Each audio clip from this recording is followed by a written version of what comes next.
আসসালামু আলাইকুম। সবাই কেমন আছেন? আশা করি সবাই ভালো আছেন। আমিও আল্লাহর রহমতে ভালো আছি। চলে আসলাম আপনাদের মাঝে অন্যরকম একটা ভিডিও নিয়ে। তো এটা হয় আমার সম্পর্কে দাদি শাশুড়ি। যাই হোক, কারণ পরিচয় দিতে কোনোদিন লজ্জা নাই। আমার এই দাদি শাশুড়ি ৫ বাড়ি হাটে। না দাদি?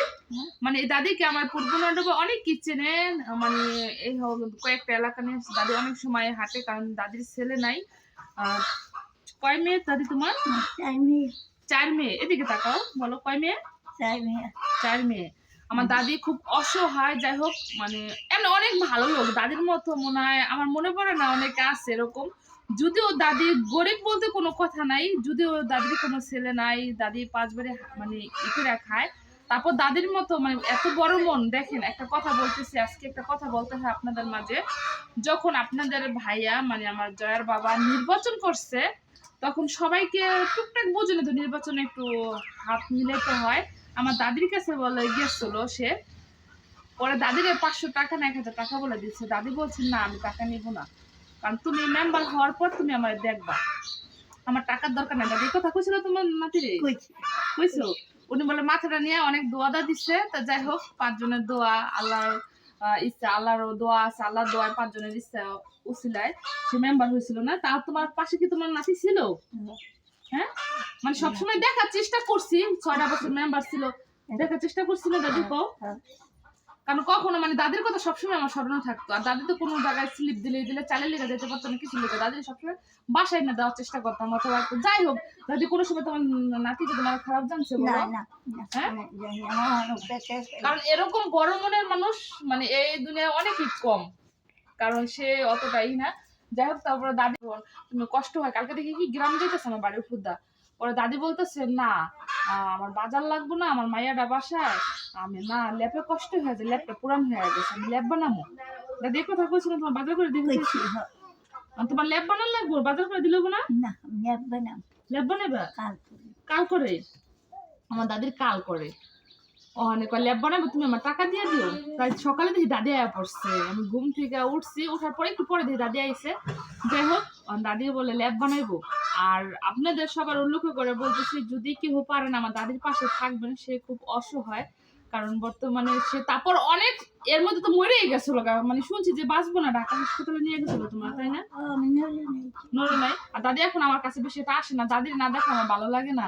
আর দাদির আগে ফোন দিতাম, দাদি এখন ফোন চালাও না গো তুমি। কেমন হয়ে গেছে তাই নি? তুমি কেমন লাগে দোয়া করো? করো তাই? দাদি অনেক ভালো মানুষ, তো সবাই একটু দাদির পাশে থাকার চেষ্টা করবেন। দাদির ছেলে না ৪টা মেয়ে, দাদি খুব কষ্ট করে খায়, ছোট একটা মেয়ে আছে দাদির সাথে খায়। তো দাদি এখন ল্যাব বানাবে, এই জন্য তার দাদা টাকা দিয়ে দিতেছি, কারণ বাজার দিতেছি দাদি নিব না। সে বলতেছে তার শীত করে, যদি কেউ পারেন দাদির পাশে কেউ থাকবেন, কারণ ভালোবাসা, এটা ভালোবাসা থাকতে বলছি, অন্যরকম ভাবে না। যাই হোক, তো দাদি তোমার কয় টাকা হইলে তোমার ল্যাব বানানো হইব, মানে পুরা ল্যাব ভাঙ্গা বানাইব?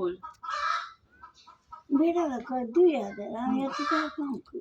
বেটা কয় টাকা কয়? 2000। 2000 টাকা কয়? না ভাঙ্গা বানাইব দাদি? খাইয়ে যুগ যুগ তাই তোমার কি কম্বল কিনে দিবনি? হ্যাঁ, কম্বল আছে আমার, কম্বল আছে। কাল করে তোমার কম্বল দিছিলাম যে শীতে, গাজে কেমদিন কাল করে কেমন কাল করে দেখছেন, সহজ সরল কাল। তো দাদি বলছিল ল্যাব বানাইতে বলে 2000 টাকা লাগবে। তো দাদির পাশে একটু থাকার চেষ্টা করতেছি, যে সামান্য কিছু দিয়ে, কারণ দাদিকে এটা লজ্জা নাকি দাদি, দাদির একটু ভালোবাসা আমি দিতেছি, কারণ দাদির প্রতি আমার সবসময় খেয়াল আছে। আপনাদেরও বলতেছি, মানে বারে বারে বলতেছি, সবাই আমার দাদির প্রতি একটু খেয়াল রাখবেন, দাদির পাশে থাকবেন, সে খুব অসহায়। আর যদি কেউ পাশে থাকেন তো আমার মেসেজে মানে কমেন্টে জানাবেন, যে কেউ যদি তার আছে না অনেক হৃদয়বান লোক, আমার ভাইয়েরা কত প্রবাসী ভাই বোনেরা থাকে, তাদের জন্য ইয়া করতেছি। তো তোমার দাদি 2000 টাকা লেগে হয়ে যাবো। বেড়া রাখো হয়, বেড়া রাখো হয়, দেখছেন কত সহজ, বেড়া রাখো হয়। দাদি বাজার করে খাইতো, আমার কষ্ট হবে না দাদি? এ পারবে আইতে দুগা চাল নিয়ে আসে। ওটা তো কাল, ওই একটা দিন যাবো, 4টা চাল পাবে একটা দিন যাবো, কিন্তু ওটা তো কাল। ও গরু দাম, দাদির গড় ডাবল দাম দেখছেন, নদী ভাঙ্গা গেছে, কয়বার করে নদীতে ভাঙলো, আমরা একসাথে ছিলাম পাশাপাশি, কিন্তু নদীতে ভাঙ্গা আর বাসন প্রবাসে না, আমার কুত্তা তো বাচ্চা ছিল। আর পুত থাকলে বাস করতে দেখছেন। আমার প্রবাসী ভাইয়া বোনেরা আপনাদের সবার উল্লেখ করে বলতেছে, আপনি একটু স্মরণ দৃষ্টি করে যদি আমার দাদি দেখে একটু তাকান, সে দেখছেন পুত থাকলে আমার একটু ওরা বাস করে দিত না। তো দাদি নাও, তো তুমি কি বাজার যেতে পারবে নি? না আমার মাইয়া নিয়ে যাবো। তোমার মাইয়া নিয়ে যাবে? তো আমি একটা আমি চিনি তাই না? আমার মাইয়া কি করে দিব ই করে দেব হিসাব করে। তো দাদি নাও, আর তুমি আমার জন্য দোয়া করবা, হাতে রাখো। কি করে আমি আর যে তো তুমি আমার দোয়া দিতে পারবে একটু নেই যাকে আমার সেই মাথা দিয়ে। আল্লাহ তুমি দেখছেন আমার দাদি আমার দোয়া দিতে আছে। আমার নাকি আল্লাহ যে বলে আমি কত টাকা নিচে কত টাকা নিয়েছে? কত টাকা এবার সাথে আমার দাদির সবসময় আমার অনেক ভালো লাগে, কারণ আগে যদি কিছু হইতো একটা মাছ আলাম দাদির আগে দিয়ে নিয়েছি না দাদি তোমাদের বাড়ির কাছে। হ্যাঁ। তো সবাই ভালো থাকবেন আর সবাই দোয়া করবেন, আর দাদির পাশে থাকার সবাই একটু চেষ্টা করবেন, আর আমার জন্য সবাই দোয়া করবেন যেন আপনাদের মানে আছে না মানুষের পাশে যেন থাকতে পারি, কারণ এই প্রথম আমার নিজের ইনকাম দিয়ে দাদির পাশে রইলাম। তো সবাই ভালো থাকবেন, আল্লাহ হাফেজ। দাদি একটু সালাম, আল্লাহ হাফেজ দাও সবাই, আমার জন্য দোয়া করে বলো। আমার জন্য দোয়া করি না আমি সকালে মরি না এই কথা বলবো কেন, এটাতেই আমার আমি সকালে মরে দেখছো আমার নেই ভালো থাকে না। না দাদি তুমি বাচ্চা থাকো তো সবসময় আহো। তা সবাই ভালো থাকবেন, দোয়া রাখবেন, আল্লাহ হাফেজ। না দাদি?